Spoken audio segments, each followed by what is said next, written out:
Hot Water History, episode 164, back in the swing of things, back in the routine. Richard, what's going on? Nothing much, Charlie. How are you doing?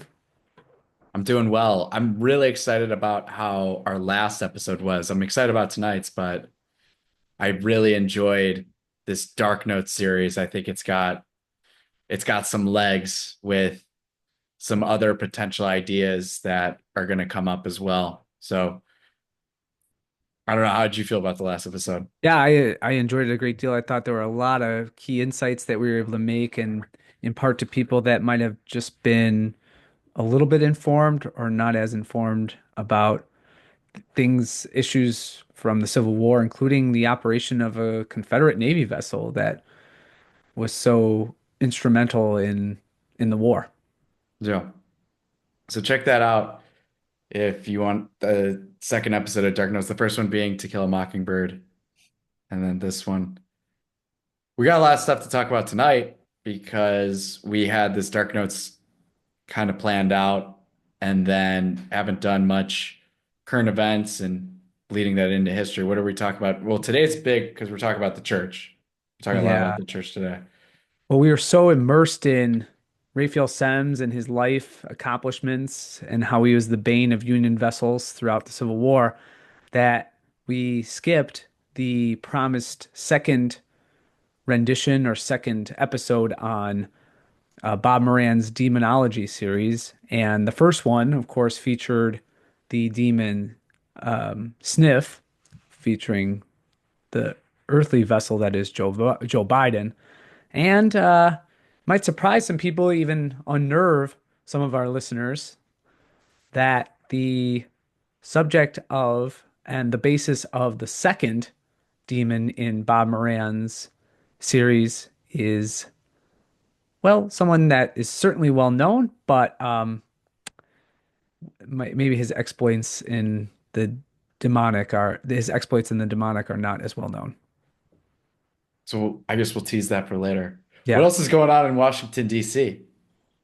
Aside from the politics of the day, which unfortunately festers always from that cesspool of corruption, graft, larceny, and murder that is Washington, D.C., we have the installation of a horrible bishop as the Cardinal Archbishop of Washington, D.C., and that's Robert McElroy, formerly the Bishop of San Diego, made a cardinal by none other than anti-Pope Jorge Bergoglio and elevated to this very important see.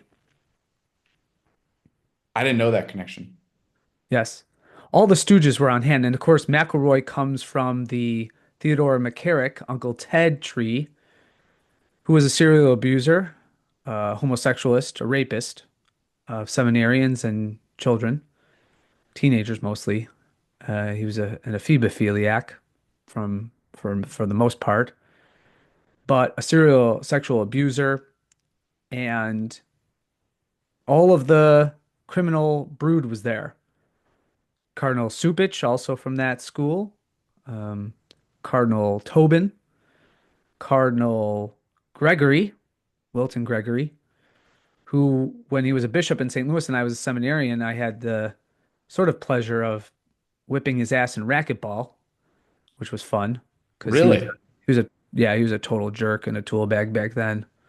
So a toolbox back then. He thought he was hot shit too. He said he actually, when I got into the court to play him, he said, "Should I take it easy on you?"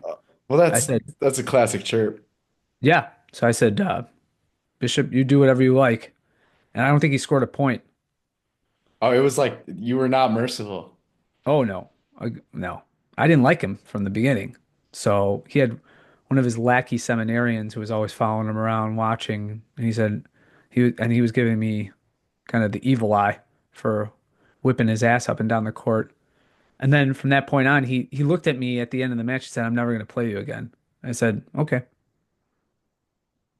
When did you get into racquetball? I really got into it in seminary because we were in St. Louis and we were attached somewhat to St. Louis University. So I had a pass to the student union slash rec center. And as a seminarian outside of studies, and ministry. You got a lot of time on your hands, so I got really into racquetball. I was actually quite good.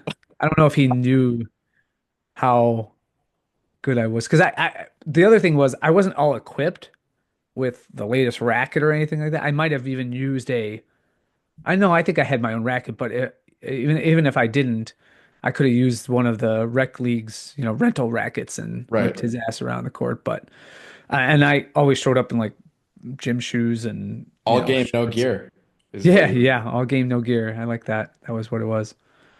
So, but yeah, they were all on hand and they're all criminals. And I posted, especially with the scandals that have surrounded McElroy, of course, he's a radical progressive in the church.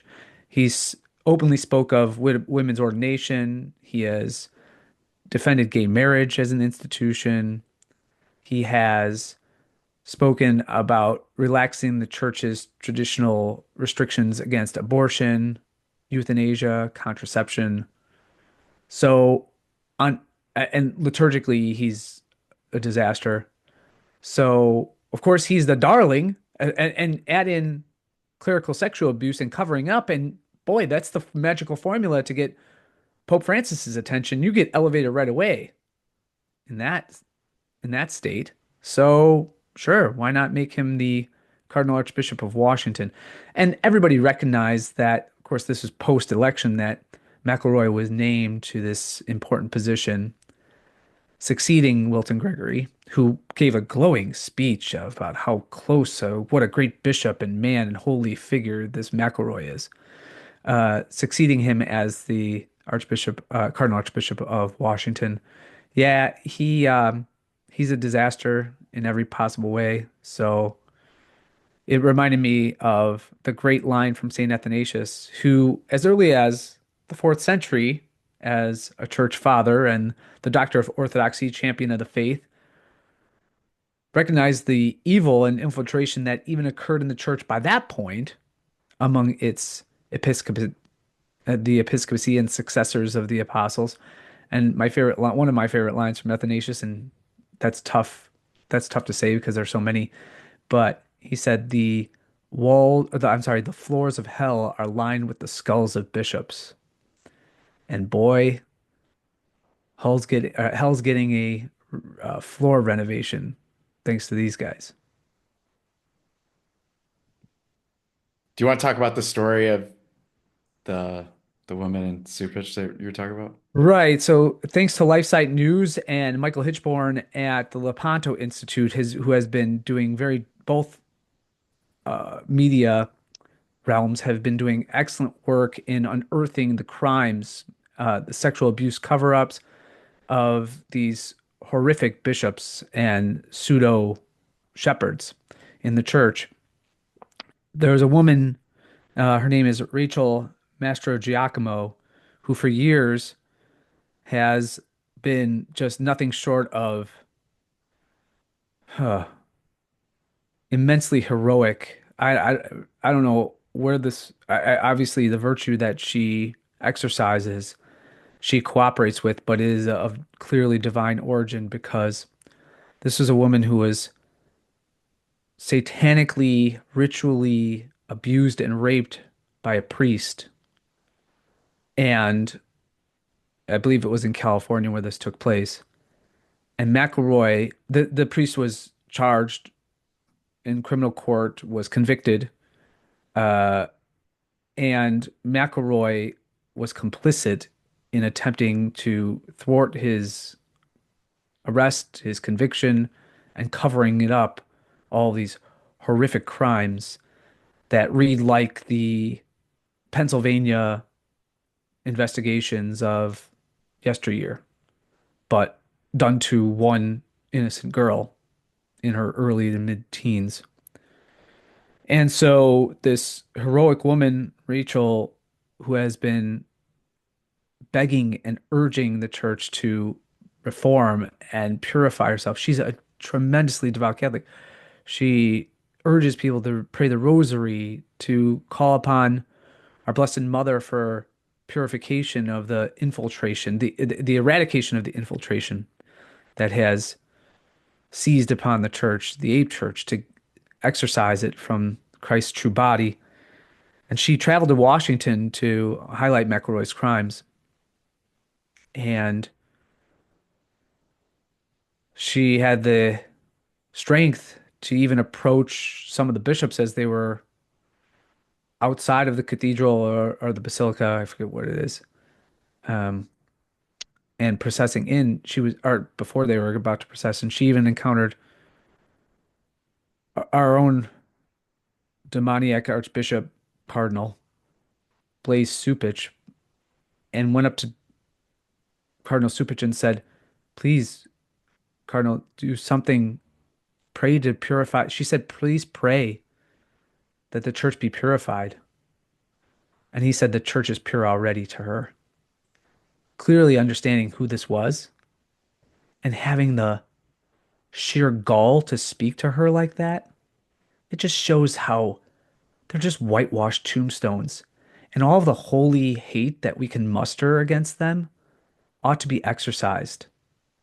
And derision and enmity toward their acts. Yes, pray for their conversion because even the most disgusting and deplorable of sinners can be saved through God's intervening and sanctifying grace.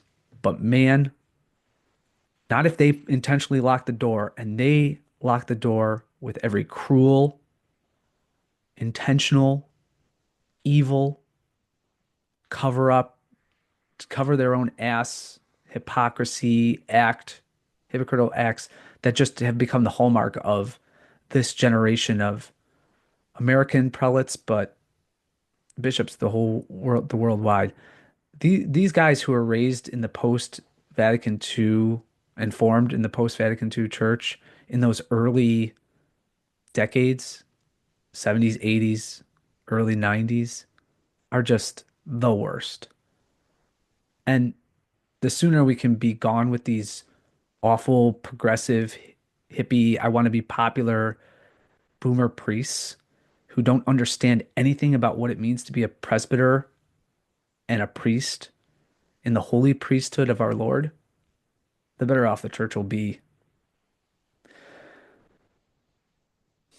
Powerful, powerful stuff. It reminded me of the beginning of Catholic Church pro or con, where you obviously take the stance that, and then it ends with, and I'm the guy defending the Catholic Church, Yes, right?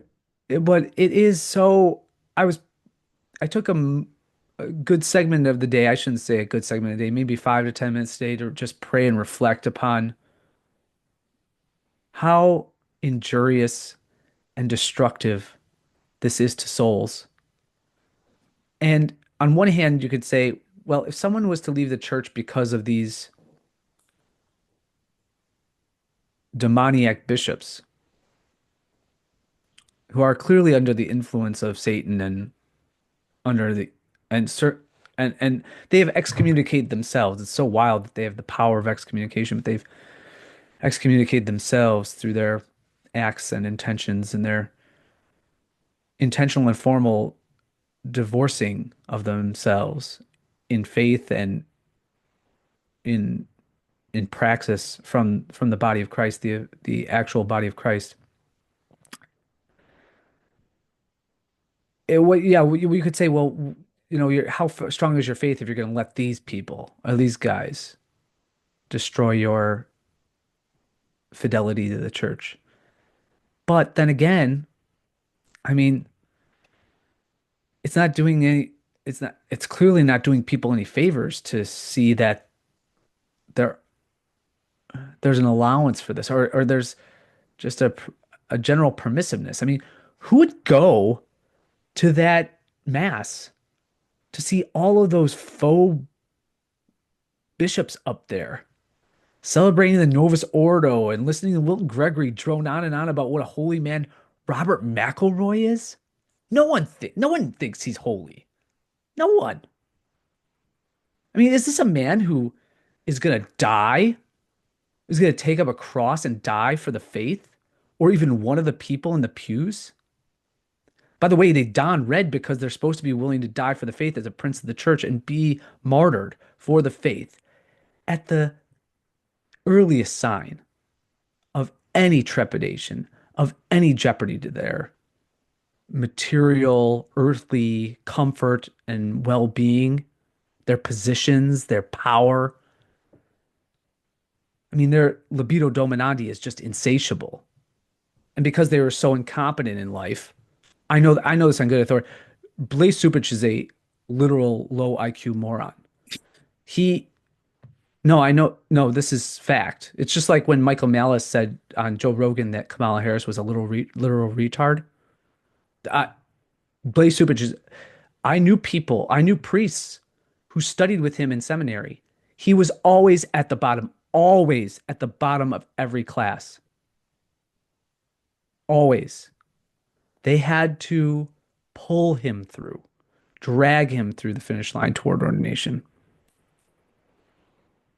So this is the type of people you get because they can't make it. It's very much like the church leadership and hierarchy from those decades that I mentioned before is very much akin to that obvious and empirical statement that, we get the worst of people in politics because, as the aforementioned Michael Malice pointed out, unlike any other sphere of activity, Right. especially in private markets, obeisance and slavish obedience is what's rewarded in politics.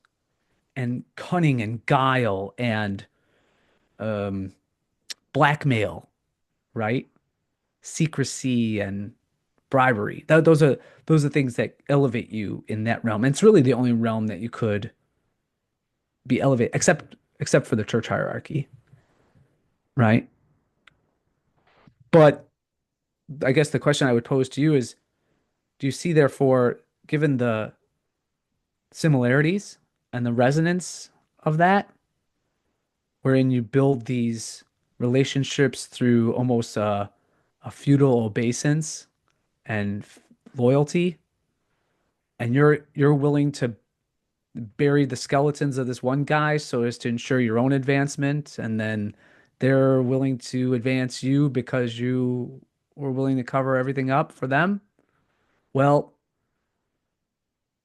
the more the church becomes dependent upon the state, the more it starts to emulate and mirror the state. Mm. It begins, whereas we're made in the image of God and especially reflect God's presence, life, his perfection in virtue and goodness and the good that we do.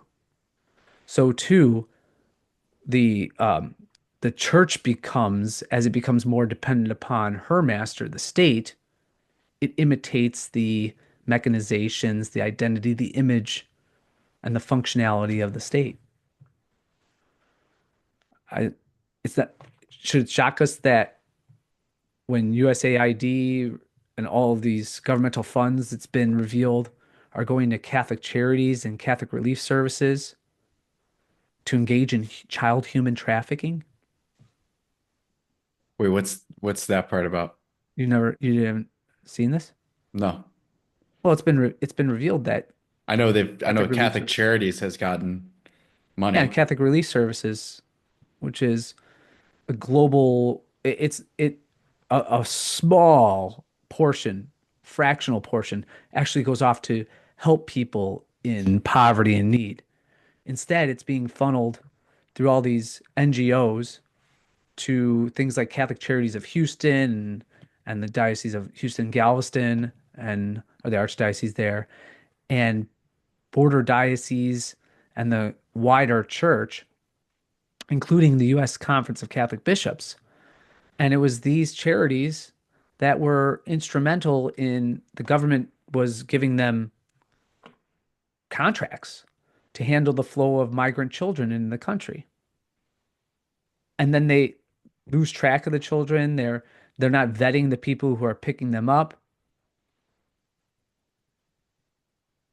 This is all funded by the US government. Right.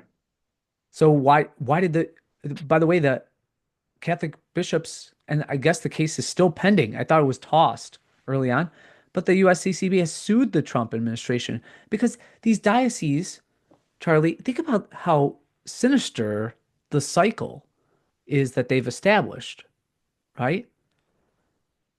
The church, the dioceses throughout the country and the world are subject to legitimate, most of them are legitimate sexual abuse, corruption cases, you name it.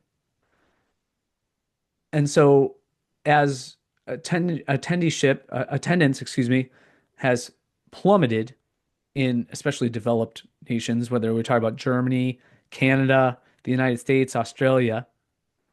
Well, what did the bishops systematically do? They stopped preaching the gospel. They stopped.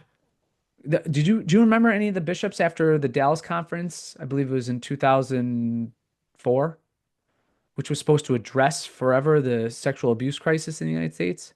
Do you remember any of the bishops donning sackcloth and ashes? Now, I don't remember that. Instead, by the way, if you look at those documents, they really laid it on the priests and in many ways exonerated themselves from responsibility for it. But I'll be that as it may. With the what did they turn to in the most sinister of fashion? They turned to the state for funding. We've talked about it 1,000 times on this show. So the state then inculcates in them what? Um, Mandates to allow for at least a tacit approval of gay marriage. Um, the state is getting involved in, and then what do they do? The state gives the church, in order to gain church support for the state, gives all these contracts to handle the migrants flowing in, correct? And then they're able to pay off all their lawyers with money from the state. So who's benefited from this? Lawyers, right?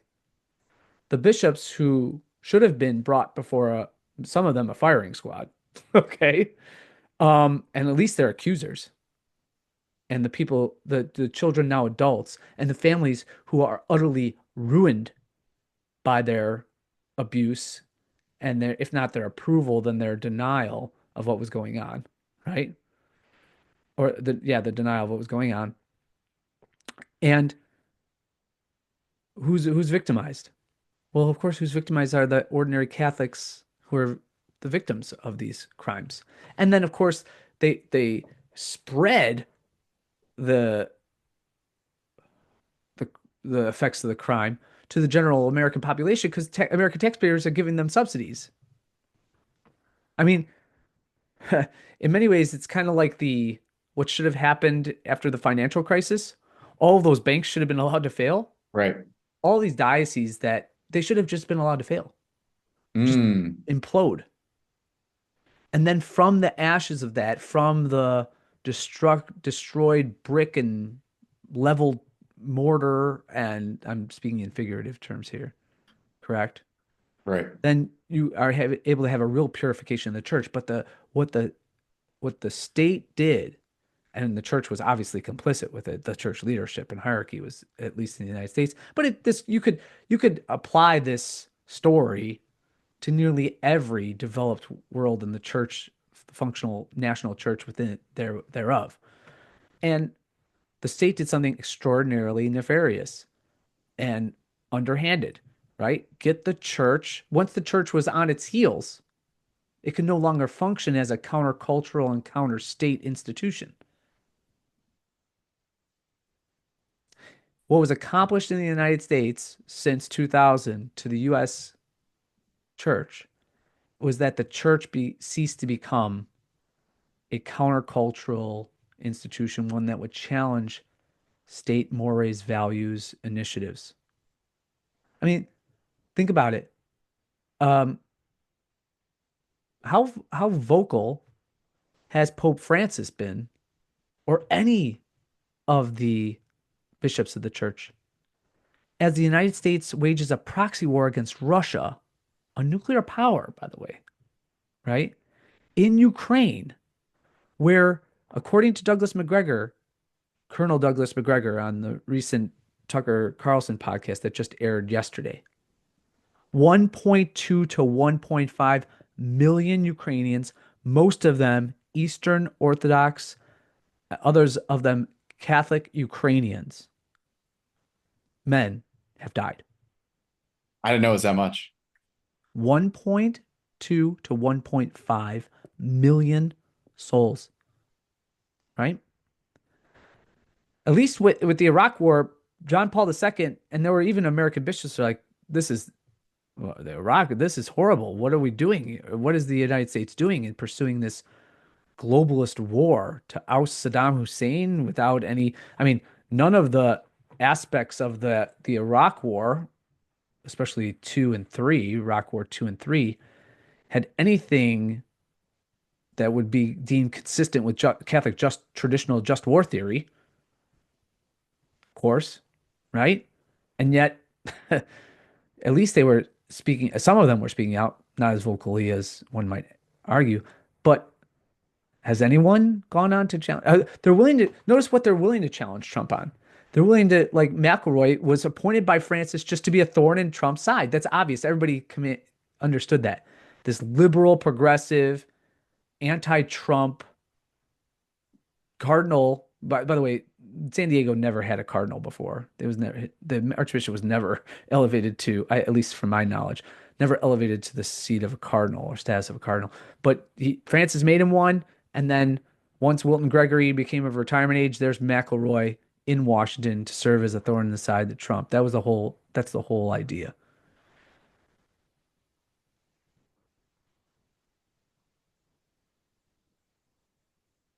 Wow. Yeah, when you break it down like that, the I obviously knew that, the state and church are in bed together, but when you talk about the mirroring of how people elevate within each of those organizations, it's actually the same now. Yeah, what the state did, what the government did in the United States, as I was saying before, I need to finish this point because I kind of left it hanging out there, is whereas in places like France or in the Netherlands or in Germany, Austria, Canada, the church is just a functioning, in a sense, arm. It's a recognized cult of the state.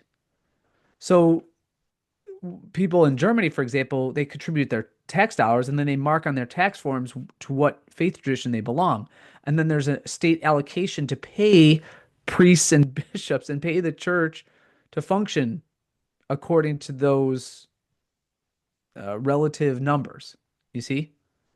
So obviously, the state is, or the church is going to be beholden to the state.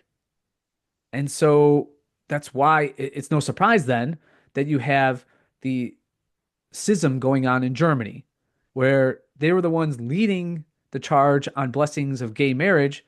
And then, of course, they're the first ones to celebrate once Fiducia Supplicans comes out, not just blessings, but immediately the abuses abound. And whereas it's supposed to be according to Tuco, the guy who runs the congregation for, well, formerly the Congregation for the Doctrine of the Faith. But in any case, their Father James Martin here is doing an elaborate blessing of a gay couple in the church on the altar. That's going on in Germany and Austria all over the place. Because whether it's Christoph Schornborn or Cardinal Batzig or any of these nut jobs who want to radically transform and obviate the church's traditional moral teaching. And of course, it's liturgical tradition, it's sacramentality, the things that are essential to our faith. The church or the state just gets to dictate to them. Holeric's no different. Cardinal Holeric from the Netherlands. They're just puppets of the state. And there's so this evil reciprocal relationship is the functioning of the ape church. Whereas, of course, I think in large part because of the Protestant tradition and the anti-Catholicism within the United States, that would never fly here. There'd be a lot of people that would object to the idea of having the government take over, right? So what happens? you do so through the most surreptitious of means. Yeah? You get the church to depend upon the government, Mm, the government teat, and then because it's in dire circumstances, then you can dictate. I mean, you do remember we even I recall having a mention on the podcast at the time when in the early days of the Biden administration, Biden did something like I think it was the overturning of the Mexico City policy, which this is what happens whenever a new president is elected. If it's a pro-abortion Democrat, they, by executive order, rescind the Mexico City policy. And then if it's a Republican who has to feign at least a little bit of pro-life bona fides, they sign it back into functioning. And what that does is it prohibits the use of federal funds going to uh, provide abortions and abortifacients abroad. Okay. So Biden rescinded the Mexico City policy. That's what every Democrat does after following a Republican. And there was he held a press conference, one of the few that he was at, of course, drooling, and he had certainly soiled himself by that point. But as incontinent as he was able to all of a sudden pipe up, and the senility abated. It's as if his demon took over at this moment. And one of the reporters said, "What do you suspect the bishops are going to do with and respond to you as a Catholic, albeit a president, but as a Catholic, rescinding the Mexico City policy and openly defying the teaching of the church regarding governmental funding of abortion? Do you think they'll?" And the reporter said, "Do you think they'll excommunicate you or censor you in any way or reprimand you?" And he just looked right into the camera. He said, "Oh, I don't think they're going to do that." I remember this. You could look it up. You could the videos on YouTube. You could. Oh, I don't think they're going to do that. And of course they didn't.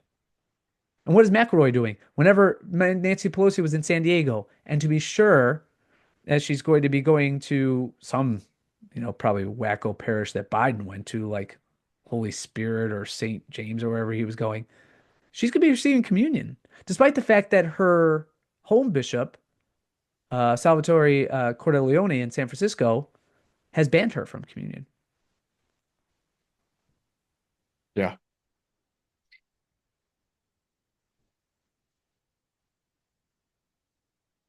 What do we do? What do we do about it? Fast, pray, petition, right?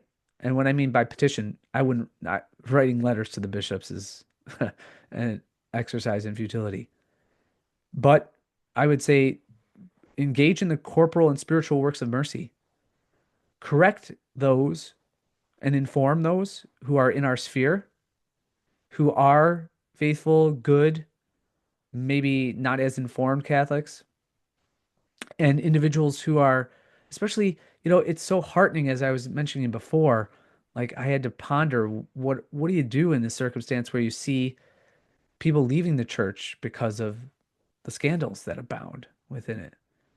Um, all you can do is take on the mantle of St. Francis and just try to be the most outstanding, holy supplicant and defend the true holy mother church from these onslaughts. And the best way you can do that is to live a holy life and be a great advocate, apologist, i.e., defender for her in her truth.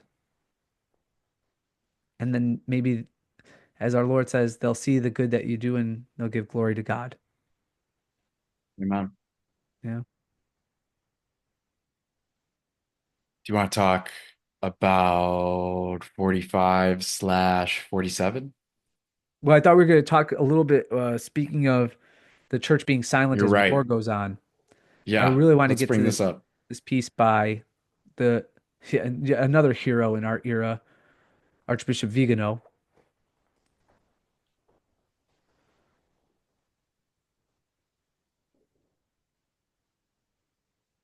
Is your screen sharing working? Yep. You see it? Yes, I do now. Archbishop Vigano former apostolic nuncio to the United States of America on the persecution of Christians and Alawites in Syria. Hmm. This is a lot of stuff that um, I'm gonna struggle pronunciating. Do you want me to read it? No, I got it. Okay, cool. Uh, Yeah, just cut me off if there's something that, I sure, and mess up. I'll interject some commentary as we go through A it. lot of Islamic names here. In the past few days, violence and mass killings of Christians and Alawites in Syria have been an unprecedented upsurge, with thousands of deaths in all regions under the control of the extremist Islamic movement, Hayat Tahrir al-Sham, which is the Organization for the Liberation of the Levant, affiliated with the terrorist group Al-Qaeda. Yes, let me interject here again. And Tucker, to his credit, stated this in a recent episode with Chris Cuomo. Oh my God. But he said he said it's amazing, and he repeated it in the Douglas McGregor episode that just aired, that if you could just go back, and it even goes beyond recent times in the past couple decades in the 2000s and the 2000 teens and into the 2020s, but go back all the way to 1945. I mean, or you could even go so far as to go back to something like the Spanish American War, how the American military and the nucleus of and the brain works, the civilian leadership which deploys the US military. If you were to just see one group that has been the victim time and time again of military and political, especially foreign policy diktats, it's Christians. And this is no different. The United States and Israel are directly responsible for the toppling of Bashar al-Assad, who is the great protector of these minority communities. And now, surprise, surprise, the guy who they installed, who is a direct member of that's Abu Muhammad al-Jolani, who was a member of Al Qaeda and a splinter group of Al Qaeda. Surprise, Christians and minority groups who are not subscribing to his strict form of Islam are being massacred. Now, I I understand. I say all of this, and I'm allowing for my 2% of possible conspiracy going on here to be set aside. Like, I wonder what Ole Damagard and James Delingpole will say. Is this really going on? Is this uh, a false flag attack to inspire further instability within Syria, to allow, for example, Israel to further invade and occupy southern Syria? I don't know. But I will trust for the moment that the images that we're seeing and the petitions, and by the way, of course, the one country to which, and the embassy and bases of which country are all the Christians fleeing to? Do you know, in Syria? No. Russia. Oh, Russia's granted I think Russia's that's granted refuge and asylum to the Christians in Syria. Notice none of them are running to the U.S. bases there. Hmm. The reasons for this persecution of the two minorities by the Syrian government are to be found first and foremost in the regime change desired by the previous American administration, in agreement with NATO and the European Union, the ouster of President Bashar al-Assad, and the installation of Abu Muhammad al-Jilani, whose party was until yesterday considered by the American State Department to be a terrorist organization, have inevitably led to the genocide of the Alawites and Syrian Christians. This genocide is taking place today right before our eyes, even as the parliaments of the quote democratic nations and the quote Catholic hierarchy, subservient to the interests of globalism, remain silent. Bought Our silence. Our Christian brothers are being barbarically killed in cities and villages. Elderly people, women, and children are being crucified and massacred purely because of their Christian faith, a faith that decades of compromises and concessions have almost completely erased in Western countries and especially among their leaders.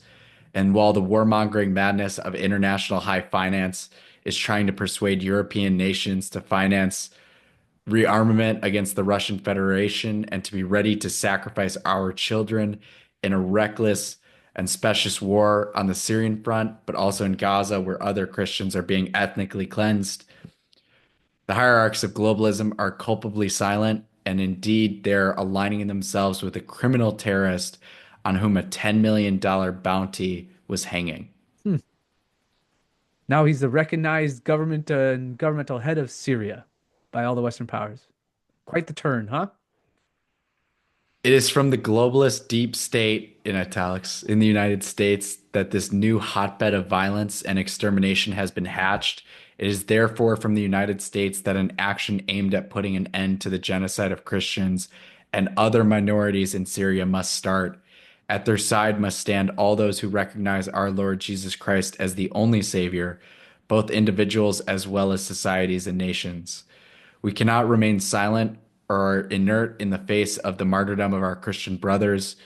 Those scenes of inhuman human violence and cruelty that we see happening in remote lands could tomorrow be replicated in our own Western nations, which the betrayal of corrupt rulers has caused to be invaded by hordes of fanatical Mohammedans, Mohammedans, Mohammedans, just Muslims. Mohammedans of military age in order to impose on Europe ethnic substitution and the definitive cancellation of Christian civilization.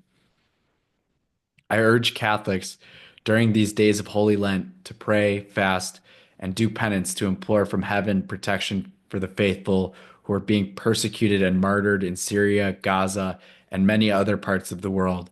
May their example of heroic steadfastness in the profession of the true faith animate, before it is too late, an awakening of the consciences of Christians and return to God, on whom the peace, harmony, and prosperity of peoples depends. Deus vult. Beautiful.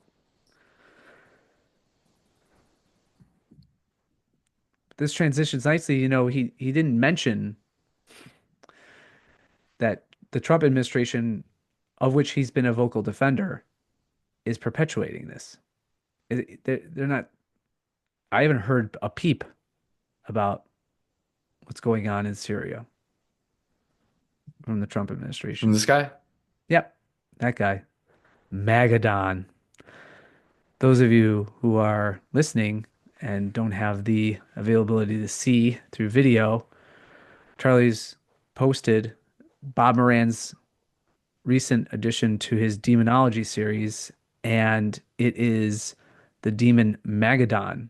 And you could probably see, let me just describe the figure for those who are listening just on audio. Well, we have a rather plump, one might call him on the side of obese demon. He's got wild, kind of blondish hair that looks like sulfuric flame coming from him, very tan, almost orange, dark in complexion. Small demon wings emanating from the back. Oh, and Bob Moran has been, well, exaggerating to a bit, but in a cartoonish way. There's a lot of band-aids all over this demon, and it seems like those would be the band-aids that correspond to pharmaceutical shots, genetic serum that the demon might have taken, boosters even. Then from his ass, there are two eyes and a long tongue-like kind of feature that resembles an overextended necktie. And he's pushing a wheelbarrow around. Well, what's in the wheelbarrow of this demon Magadon? There's a lot of poison bottles, probably a reference to the aforementioned genetic serum, rockets, yeah, missiles, even a nuclear warhead, it seems. And there's a large needle. So, with that description of the visual, Charlie, why don't you go ahead and read the description of Magadon? Magadon, a great president in hell commanding 50 legions. Magadon, meaning Lord of Witches, is a peddler of poisons and other tools of death. He is a master of deception and habitual faker of injuries. Okay, so that's obviously a reference to the assassination attempts. Golden flames of foul sulfur burn on his head, giving the appearance of an angelic halo. He speaks through his anus, which spews forth empty promises, peppered with hilarious jokes. Magadon is worshipped by a suicidal cult who believe he has saved them by giving them myocarditis and turbo cancers. Yes. So there's Bob Moran's take on Donald J. Trump. Not too subtle, huh? No, should tell us how he really feels about the Yeah. guy. What are your reflections on this, Charlie? I think that it could use a little more, but I get where it's going. The controlled opposition and the Mm. just the illusion of the resistance in Ah, America is so sure. powerful. Right. Yes. We have such an illusion of the people that are standing up for an illusion of the people that are, standing up for the common man is Hmm. it's so rich here. And it reminds me of when I don't know why this is reminding me of this, but it reminds me of Putin when he did the interview with Tucker. And one of the best lines, and obviously he's saying it in Russian, and I'm gonna paraphrase it, but they were mentioning propaganda, and Putin says something along the lines of, "You can't beat the United States in propaganda, or you can't win that game." He says something along the lines of, "You can't win that game Right. with Whether the it's United States." propaganda or election interference, you name it. Right. So the idea that Magadon is worshipped by a suicidal cult who believe he has saved them, uh, there's definitely a weird following that's continued, especially into this second term, where it almost feels, and I think that we were talking about this when he was first elected, Yeah. it almost feels that there's a long distance that he would have to go before he loses some people. I'd go so far as to say I don't think he could ever do anything to rupture the fealty that these people feel to him. He's right that people have a loyalty to him that's undying, and the cloak of infallibility he dons on a regular basis with this group. Um, it's amazing too to see, you know, how what Bob Moran has expressed here, especially Trump's inability to retract or apologize or allow himself to believe he got fooled or bamboozled or led astray, right? That his refusal to recant or admit mistakes and to backtrack and fix a problem that he created is evident by this past 10-day period in which, let's just say it, the inevitable disappointment has arrived. And he has had, not from the perspective of general political um, and popularity status, but in terms of truth, goodness, has had a horrible week. I mean, just think about this.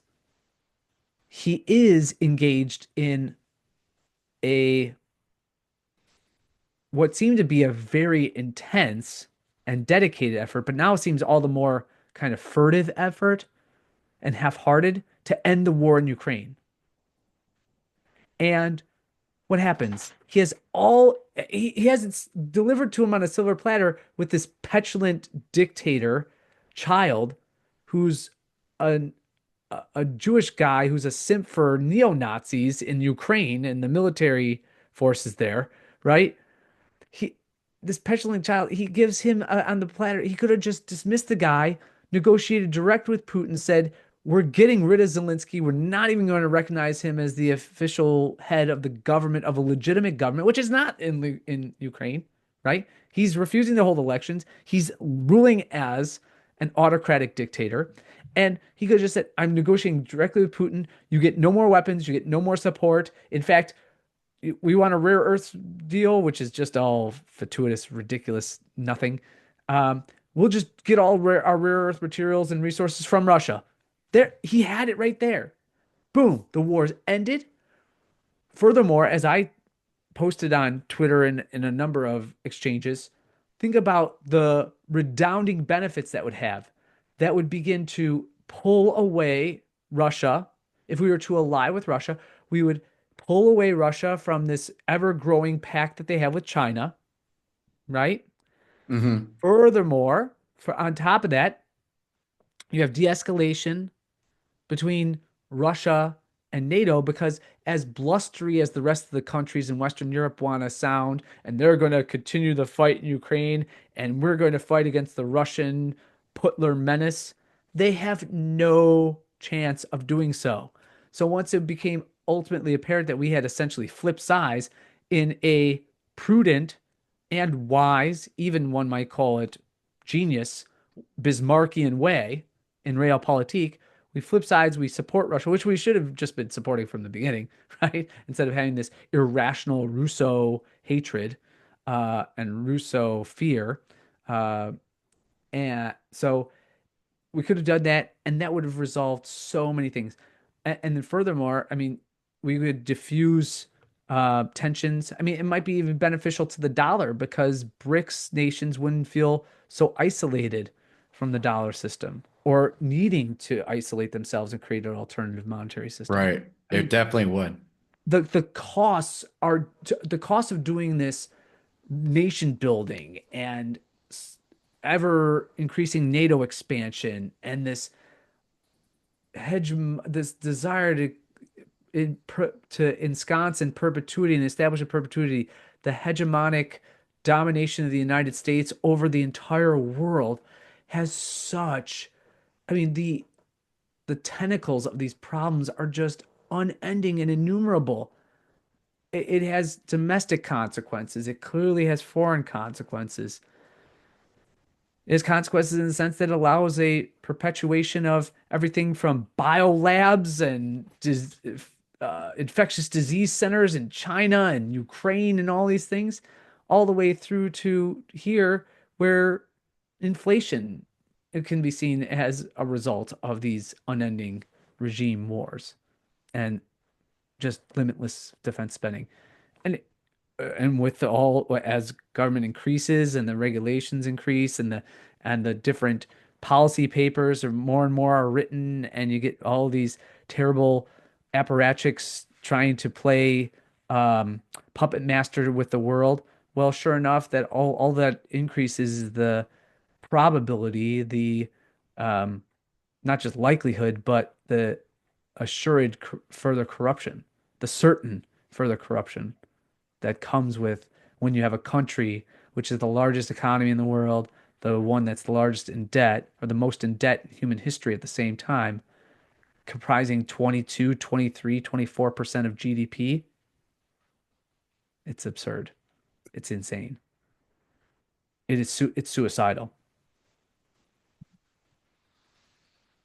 And then finally, with Magadon, last thing about how horrible he's been this week, the one hero, Massey. Yeah. the one guy The who's actual actually, resistance. Yeah. to his credit, is actually America first. The one representative who advanced the core principles that elevated Donald Trump to electoral victories. I truly believe this. His popularity rests outside of the nutty cult of personality that surrounds him. What people took to bring him electoral victory were draining the swamp, building a wall, the things that were reducing inflation, and then, of course, some cultural issues like ending the transgender mania. You combine all those things, and Thomas Massie, and of course, ending wars and the insane control of the military industrial complex, of course, outside of Israel. Okay. So you do all those things. That was what Thomas Massie was all about and has been consistently, always. And here's Trump.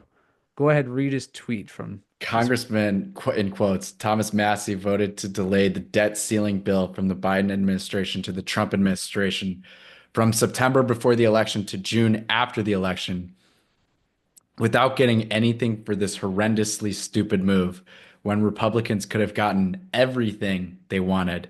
He additionally voted to delay the current budget disaster from the Biden administration to the Trump administration. I was running for office at the time, doing my thing, and when I heard about this, it was quite simply hard to believe. A catastrophic mistake. Now, in virtually on every other vote, he's a very simple no. He can't even approve a continuing resolution when he approved them many times during his career as a quote, congressman. Thomas Massie is a grandstander, and the great people of Kentucky are going to be watching a very interesting primary in the not too distant future. So here's Magadon flapping his wings. All Massey, by the way, has been nothing but charitable. Mind you, Massey's the one was one of the most vocal opponents of, and the one who, in the Republican side of the Republicans, was decrying Russiagate as a hoax and supporting Trump and trying to uh, ensure that Trump was vindicated in all of that. And this is the thanks he gets. Furthermore, all the guy has done is simply said, and he wears a debt clock calculator right on the lapel of his suit jacket, right? To remind people of the debt. He's just constantly the America first. Stop the wars, stop the spending, stop the money printing, audit the Fed. He is the embodiment of the best of what Trump says he stands for in the Ron Paulian thread. But Thomas Massie, no matter who's against him, in the vote tonight for the CR, this massive spending bill, which Thomas Massie pointed out, adds hundreds of billions of dollars a year to the already $36 trillion federal deficit with no means, and these are the rosiest projections, right? With GDP growth going into the fours, the fives, the sixes. Yeah. Mhm. And with the Trump tax cuts being actually codified again in the future. Not this continuing resolution, but just to continue funding the government to September. You know, to Dave Smith's credit, he said if Washington had a motto, it would be it's not right at the moment, or it's not right now. We can't do it now. So the Republicans say, well, we can't get it done now, but we're going to be serious in a little while. When is the time? You have a Republican president who said he's devoted to draining the swamp. You have a Republican Congress. You have a Republican Senate. This is the time. Are you going to wait until the Democrats win in 2026? And then your excuse is that, well, we can't get anything done. We have to continue to fund the government according to Democratic wishes because they control the House now. This is exactly what happened in the previous Republican administrations. And Massey's just simply pointing that out and reminding people that the United States is already teetering off the fiscal cliff. It's hanging on by a thread. The front tires are off the edge. And he's the one just trying to pull it back, and everyone else is standing by going, what's wrong? We got to fund the government, of course. Here's a simple thing. How about don't fund the government? Don't fund it. I mean, what's the purpose, as Massie pointed out, of Doge doing this exhaustive draining of the swamp and cutting of waste, fraud, graft, and abuse, and indicating that people who are listed as 198 years old are still receiving Social Security checks, and they're saving, according to Elon Musk, about $1 billion a day through their cuts and their work. What's the purpose of Magadon then having a continuing resolution that plunges the country further in debt? By the way, refunds USAID. Did you know that? The continuing resolution was going to refund USAID, No. which Doge just defunded. Okay. Gives another, by the way, Trump has given another $13 billion since he was inaugurated to Israel to fight a genocidal war Oh, in that's Gaza and in the West Bank. you're By the talking way, about this the you're talking about ceasefire, Daddy Netanyahu. correct, the real president, Netanyahu, is demanding that he could do whatever he wants in southern Syria, right, and build greater Israel and continue to. I love the Israeli position here. We're going to have a ceasefire wherein Hamas won't be able to engage in any activities against us, correct? As if they're capable of doing so. But once we get the hostages back, and as they've gotten a trickle of hostages back, we're still going to blow up buildings in the West Bank and in Gaza, right? And shoot 4 and 5 years old for 5 year olds, right? So that's a great ceasefire. And then when Hamas complains, what does Trump do? Trump says, "Oh, if they don't give the hostages back, that's it. I'm gonna just unleash the Israelis." You're not leashing them as it is. What kind of leash is this? It's the same thing in Ukraine. How can you did one good thing when Zelensky pissed you off and dishonored you in the White House and JD and Vance, and you pulled weapon shipments. But now, because the think about this, Charlie, Zelensky has indicated his willingness to engage in talks on a ceasefire, right? Now he says, oh, the shipments could go back to Ukraine. What? You're defeating the entire purpose. The one card, and it's a major card that you have, is stop supporting this proxy war. In Ukraine, this war's over. It would have never started. As Trump rightly says, it wouldn't have started in his presidency. That's true, right? But the reason it actually became a thing was because during Obama and Biden's terms, they made it a thing. And then they had the audacity, after they installed the puppet regime and ousted the democratically elected president of Ukraine and installed their own pro-Western guy. Oh, they have the audacity to call it's a war for the preservation of democracy. It's just the dark refrain. Even going back to our last episode, Lincoln, right? This is a war for the preservation of self-rule, sovereignty. That government of the people, by the people, and for the people ought not perish from the earth. You have the same rhetoric here. I think there were even Republican and Democratic senators who are the Warhawks that even quoted the Gettysburg Address and wanted to have everybody believe that Zelensky was Lincoln or Joseph Story or They hate doing George that, by Harrison. the way. They hate quoting the Gettysburg Address. Oh yeah, they really hate it It never happens. It's like it because never comes up.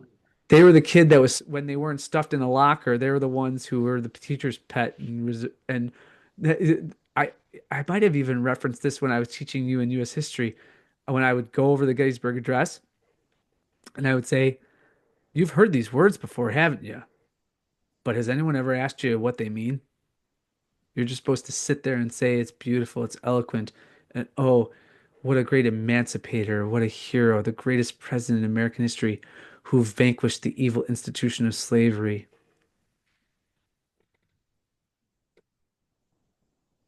Do you want to talk about a town that's doing its best to also protect democracy?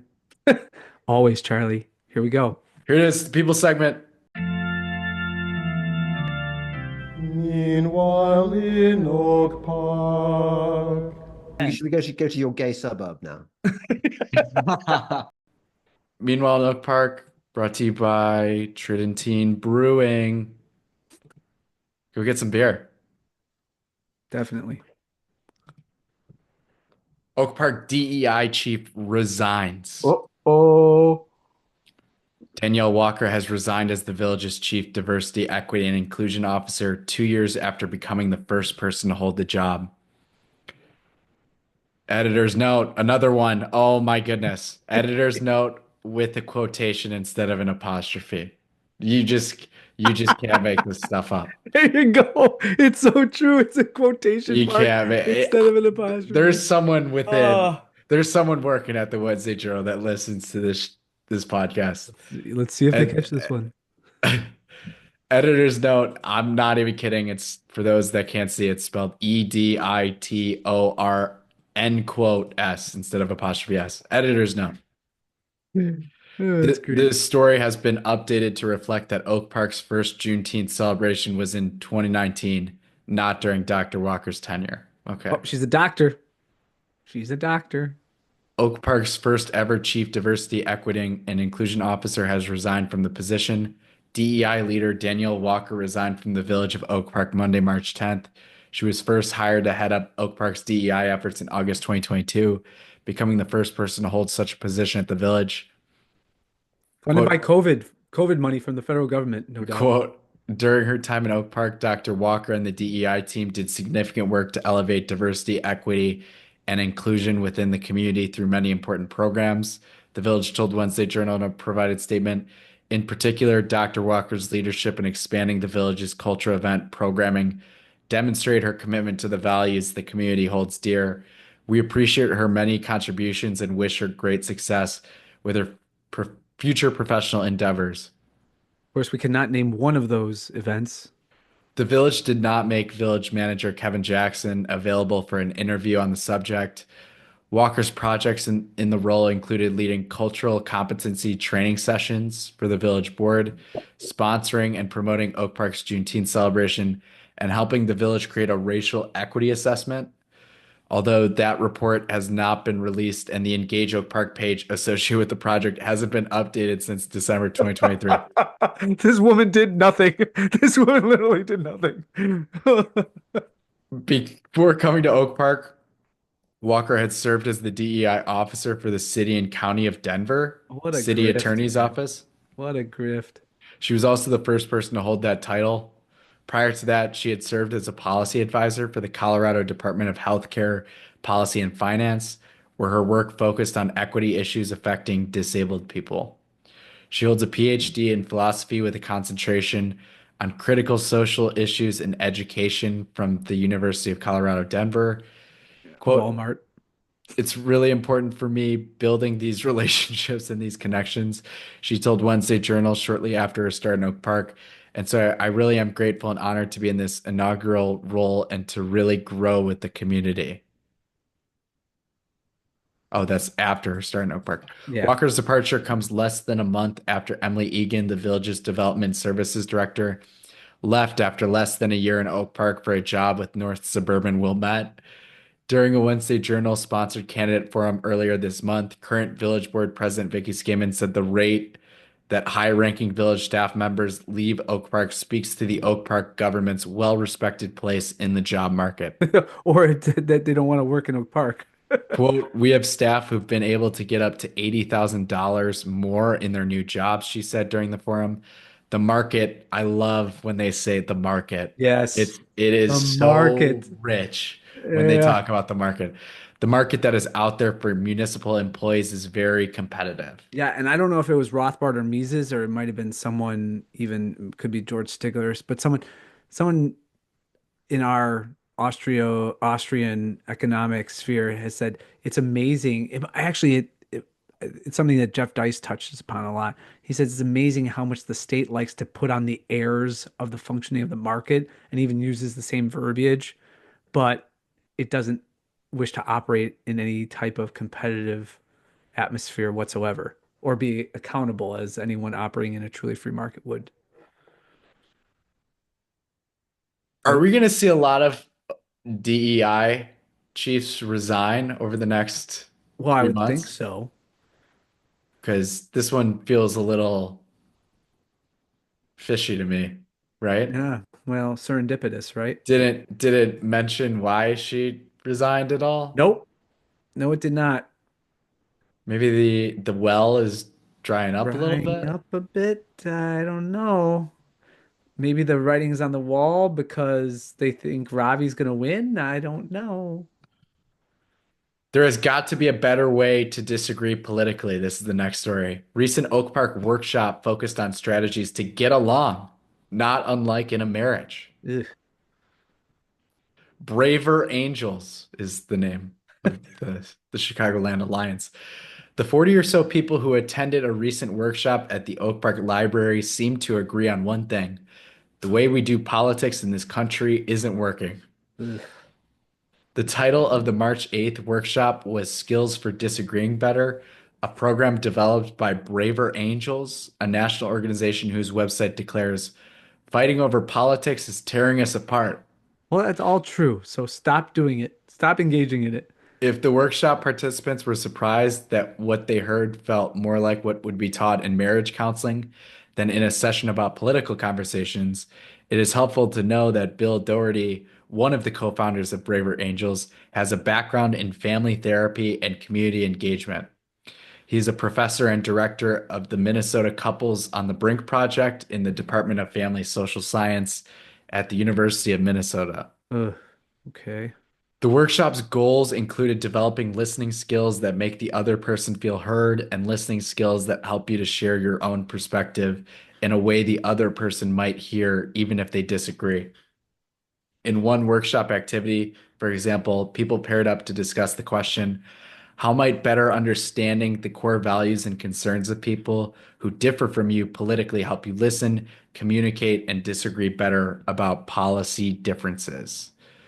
The first skill Braver Angels teach is what might be called, quote, active listening, which includes turning off your, quote, inner debater that wants to prepare your retort in a debate instead of really listening to the other person's core values and concerns. Could this be summed up in other words, be a functioning, rational adult? Yeah. The second skill is, quote, acknowledgement. This is letting the other person know that you hear their viewpoint and the strength of the feelings, values, and concerns about it. The goal is to connect before disagreeing. Oh, I hate this. I And hate the this so third much. step, this is the worst. This This is is aw this is marriage, so awful. marriage If counseling for politics is yeah, insane. yeah, I think I suspect a lot of people find politics as a worthy diversion from what's going on in their marriage. Why bring the marriage into politics? The third step is, quote, pivoting. This is telling the other person that you would like to offer your point of view after you discern that they feel you have worked hard at understanding theirs. For example, you pivot by saying, can I offer my thoughts on this? This is something I've thought a lot about.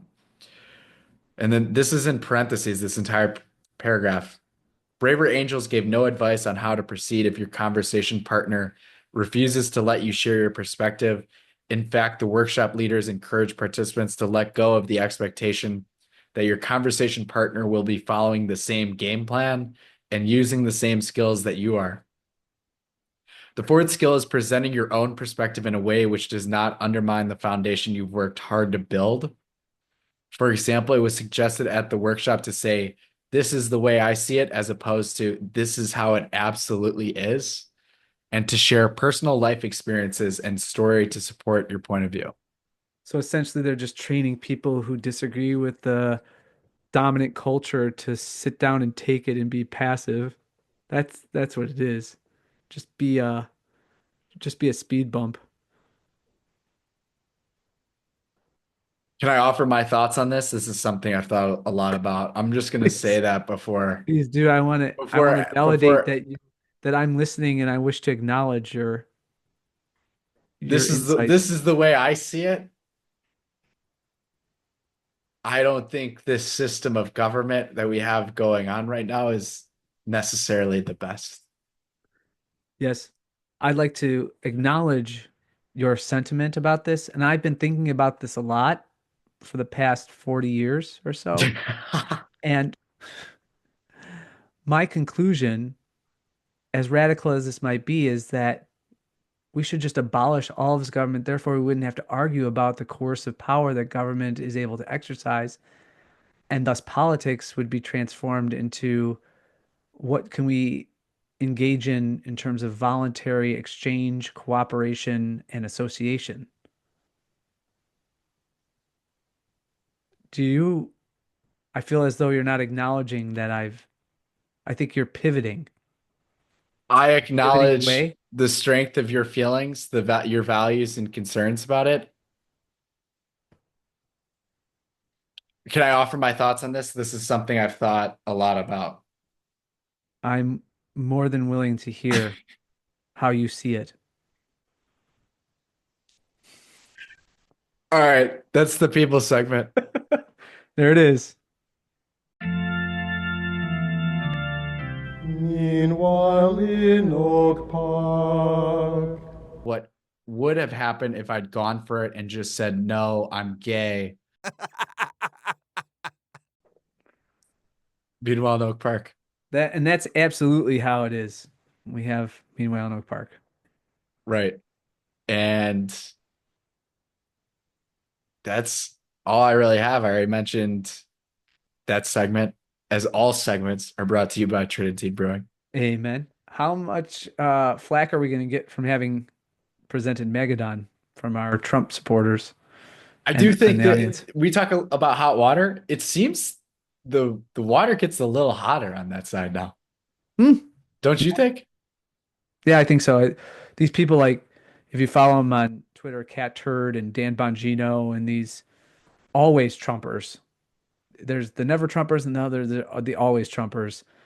And they're in a very unenviable position that they've placed, of course, themselves in of denouncing the one true America first, libertarian, American values congressman from Kentucky, of all places, with an MIT degree who made a self-sufficient home, built his own house in Kentucky, just a hero in every possible way, who recently lost his wife within the past year. Um, and they're going after him. Just sad. Just Yeah. sad. And of course, with the whole point, it's like this castigating and ostracizing to the point where Trump's saying, "Oh, we're gonna primary him. Any takers? We're gonna primary the one guy who's truly America first and MAGA in the real sense. So you're gonna primary him, and you're not gonna primary Mike Johnson.